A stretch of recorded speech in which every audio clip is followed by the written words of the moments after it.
Сәлем қыздар, менің арнама қош келдіңіздер. Бүгін мен сіздерге тандыр самсаның үй жағдайында қалай дайындалу керектігін көрсетемін.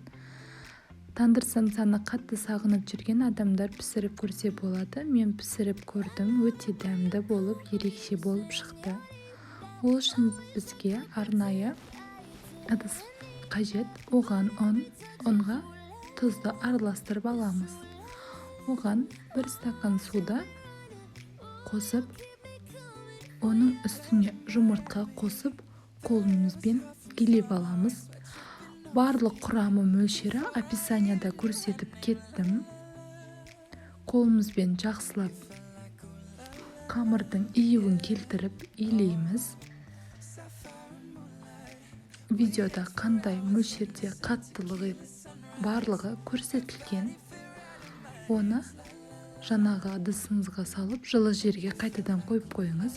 5-10 минут тындырылған қамырды 2-ге бөліп аламыз. 2-ге бөліп, бір бөлігін беті кеуіп кетпес үшін салафанға орап қойып қойыңыз. Екінші бөлігін алып жая бастаймыз. Негізінде көп семьялы отбасылар болатын болса, берілген мөлшерді 2 есе көбейтіп жасасаңыз болады.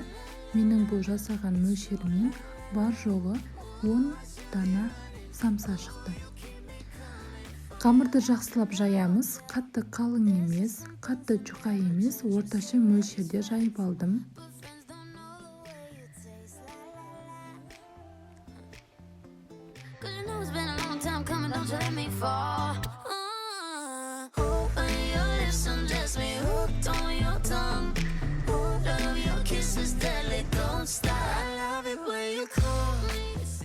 Жайып дайындап алған қамырымызда май құйып, оны барлық жеріне жақсылап жайып аламыз. Оның үстіне 2 кішкенемен ұн септім, қатты жабысып қалмас үшін. Екінші бөлігіне де май құйып, жақсылап жайып аламыз. Май толық тиюі қажет, себебі жаңағы тестамыз слоеный болып шығу үшін. Видеода көрсетілгендей рулет қылып ораймыз. Оралғанда нығыздап орау қажет. Дайын болған қамырды ұлығып жинап, пакетке салып, холодильникке 1-2 сағатқа қойып қою қажет. Видеода барлығы көрсетілген.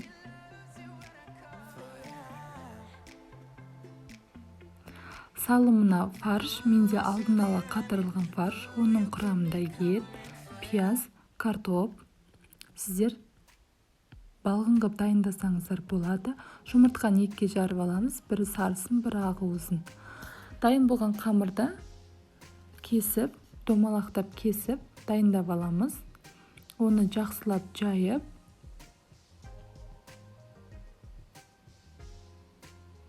видеода көрсетілгенде жайып аламыз.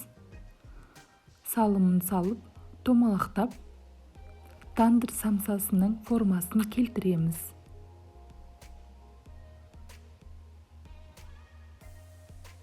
Видеода қалай жиналуы анық көрсетілген, солай жинасаңыздар болады.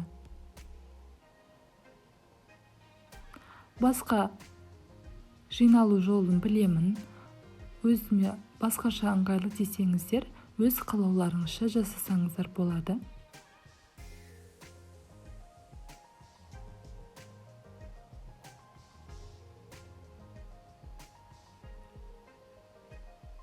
Жұмыртқаны 2-ге бөліп алғандықтан сарысын бетіне жағамыз да ақуызын қазір видеода көрсетемін. Барлығына жағып, сарысын бетіне күнжіт жағып шығамыз. Менде ақ күнжіт, қара күнжітпен араластырсаңыздар сәні келе береді. Қазанда қыздырып аламыз. Мен жарты сағаттай қыздырдым. Оған ақуызына самсаны батырып, видеодағыдай жабыстырдым. Бұл өте оңай. Ақуызбен тез жабысады. Араларын бірінші мен екінші самсасын арасын жақындатып қойғандықтан үшіншісін алыстаттым. Себебі жаңағы самсаның бір-біріне жабысып қалмас үшін аралары алшақ болған дұрыс. Қазанның бетін 15-20 минут сайын ашып тұрған дұрыс, өйткені буланып кетсе біздің самсамыз жөнді піспейді. Егер піскен кезде беті қызармаса, оны қазанды видеода да төңкеріп қойсаңыздар болады. Беті қызарып шыға келеді. Бар жоғы пісу уақыты 1 сағат. Видеода көрсетілгендей самса тез алынады. Қалай алынады деп уайымдамасаңыздар да болады. Тағы біреуін көрсетіп жіберейін. Мінекей, тез алынды. Самса өте нәзік, дәмі ерекше. Тіпті тандырды екеуінің айырмашылығы жоқ. Астарыңыз дәмді болсын. Менің каналыма қосып, лайк басып, мені қолдауларыңызды өтінемін.